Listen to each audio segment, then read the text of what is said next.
भोजपुरिया समाज के प्रणाम आदाब। रउआ देख रहल बानी नारायणी न्यूज। रउआ साथे हम बानी संदीप त्रिपाठी। राजेपुर ओपी पुलिस के शराब कारोबारी के खिलाफ सख्त कार्रवाई। शराब कारोबारी लोग में हड़कंप मचा दिहले बा।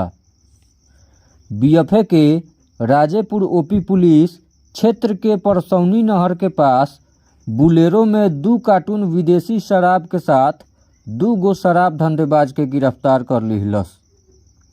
गिरफ्तार धंधेबाज विक्की कुमार कुशवाहा राजेपुर थाना के कथौलिया के आ नीलांबर सिंह बड़ूराज थाना के बिरहिमा के रहे वाला बारन।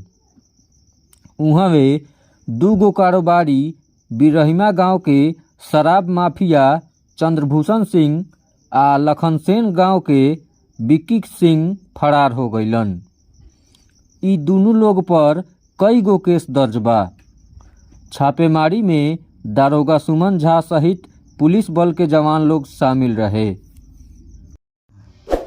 रउआ सभे नारायणी न्यूज के लाइक करी, सब्सक्राइब करी।